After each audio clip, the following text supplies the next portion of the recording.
Jadi di surat Al-Anbiya ini penegasan tentang kondisi manusia pada saat Al-Quran diturunkan.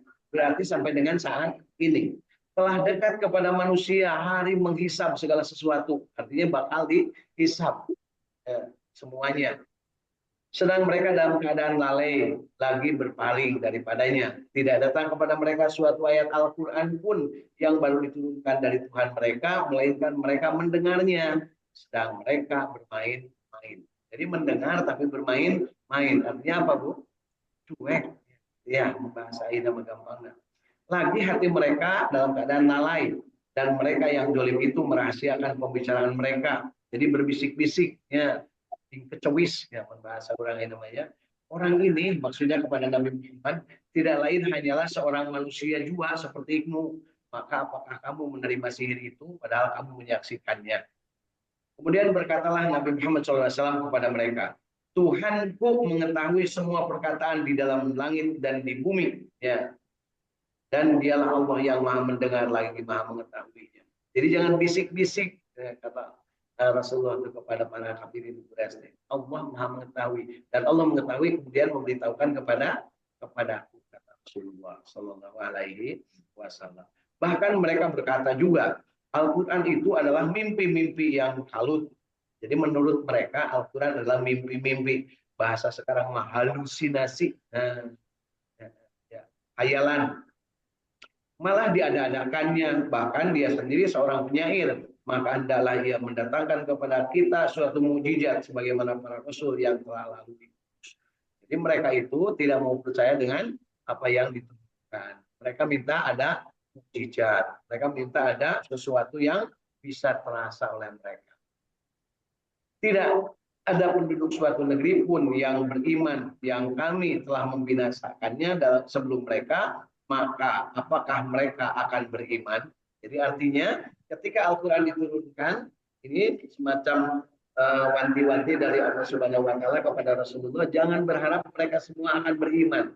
Sebelum ini pun para nabi dan rasul sudah banyak, ribuan bahkan ratusan ribu yang sudah diturunkan, tapi mereka tidak beriman semua. Yang beriman tetap akan sedikit. Nah, ini juga pelajaran bagi kita Bapak Ibu. Jadi kalau ada pengajian, ada sesuatu ajakan kepada kebaikan, jangan berharap banyak yang ikut. Pasti sedikit. Dina lobana oke pasti nu ikhlas ngan saeutik. Ya Bu ya.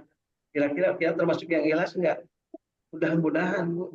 Keur mangan saeutik teh ikhlas pisan. Ya, yuk jadi kita perbaiki. Raditu billahi robba. Kan gitu ya. Kemudian kita lanjutkan ke ayat ketujuhnya. Kami tiada mengutus para rasul sebelummu Muhammad. Jadi ini Allah memberitahu kepada kanjeng Nabi. Melainkan beberapa orang laki-laki dan kami beri wahyu kepada mereka. Maka tanyakanlah olehmu kepada orang-orang yang berilmu jika kamu tidak mengetahui. Jadi Rasulullah disuruh nyari kepada orang-orang yang berilmu. Di antaranya waktu itu sudah ada pendeta pamannya dari Siti Khadijah. Tanyalah Rasulullah kepada beliau itu. Dan tidaklah kami jadikan mereka tubuh-tubuh yang tiada memakan makanan dan tidak pula mereka itu orang-orang yang kekal. Jadi mereka-mereka dulu itu para nabi, mereka makan dan minum seperti manusia biasa dan mereka tetap semuanya mati kecuali yang diberikan kesempatan untuk tidak dalam keadaan meninggal dunia. Ya. Kemudian kami tepati janji yang telah kami wajibkan kepada mereka. Maka ya, kami selamatkan mereka dan orang-orang yang kami kehendaki dan kami binasakan orang-orang yang melampaui batas. Jadi diselamatkan orang yang dikehendaki Allah dan dibinasakan orang yang melampaui batas. Melampaui batas itu bahasa Bang Haji mah terlalu kelakuanana. Itu biasa-biasa mantap ya. Sesungguhnya telah kami turunkan kepadamu sebuah kitab yang di dalamnya terdapat sebab-sebab kemuliaan bagimu. Maka apakah kamu tiada memahaminya? Nah, jadi Bapak Ibu, Al-Quran itu adalah Alkitab yang diturunkan untuk menjadikan kamu menjadi mulia. Jadi, kalau manusia ingin mulia, maka dekat-dekatlah dengan Al-Quran. Kalau jauh dari Al-Quran, kemudian juga sangsara, jauh dari Al-Quran, bisa dapatkan derajat kemuliaan. Alhamdulillah ya. Mulia itu dalam istilah kita itu yang paling gampang sebenarnya takwa. Orang takwa itu orang mulia, Bapak Ibu. Dimuliakan oleh Allah, mulia oke di masyarakat. Ya. Dan berapa banyaknya penduduk negeri yang zolim, yang telah kami binasakan dan kami adakan sesudah mereka kaum yang lain sebagai penggantinya.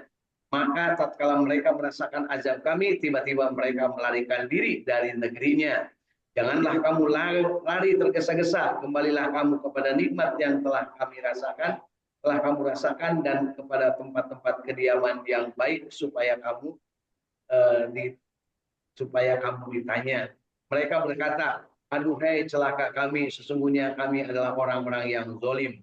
Maka tetaplah demikian Tuhan mereka, sehingga kami jadikan mereka sebagai tanaman yang telah dituai, yang tidak dapat hidup lagi.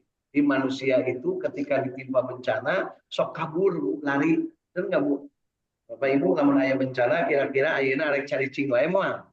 Kakara aya lini ngagibeg saeutik oge kan geus ngabalcir keluar rumahnya. Tapi masalahnya kalau ingin selamat, kembalilah ke jalan yang benar. Itulah agama Islam. Itulah Al-Qur'an. Itu Bapak Ibu ya. Dan tidaklah kami ciptakan langit dan bumi dan segala di antara keduanya dengan bermain-main. Jadi Allah menciptakan langit dan bumi ini tidak main-main, melainkan beneran dimanfaatkan oleh manusia. Ya, sekiranya kami hendak membuat sesuatu permainan, ya, istri dan anak-anak untuk dipermainkan, tentulah kami membuatnya dari sisi kami.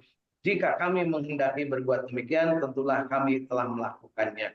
Jadi Bapak Ibu jangan-jangan sampai mempermainkan ciptaan Allah.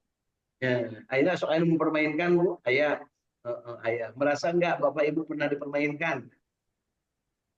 Di mau ke anjeun, isukan buku karena iya Bu permainkan lah gitunya di Indonesia. Ya, gitu ya. Bukan maka hiji we cekapnya ulah seueur-seueur ya. Sebenarnya kami melontarkan yang hak kepada yang batil. Ya. Jadi yang hak itu pasti akan bisa mengalahkan yang batil, yang salah. Lalu yang hak itu menghancurkannya. Jadi yang batil itu akan hancur. Maka dengan serta-merta yang batil itu akan lenyap. Ya. Dan kecelakaanlah bagimu disebabkan kamu mensifati Allah dengan sifat-sifat yang tak layak baginya. Jadi ada orang yang mensifati Allah.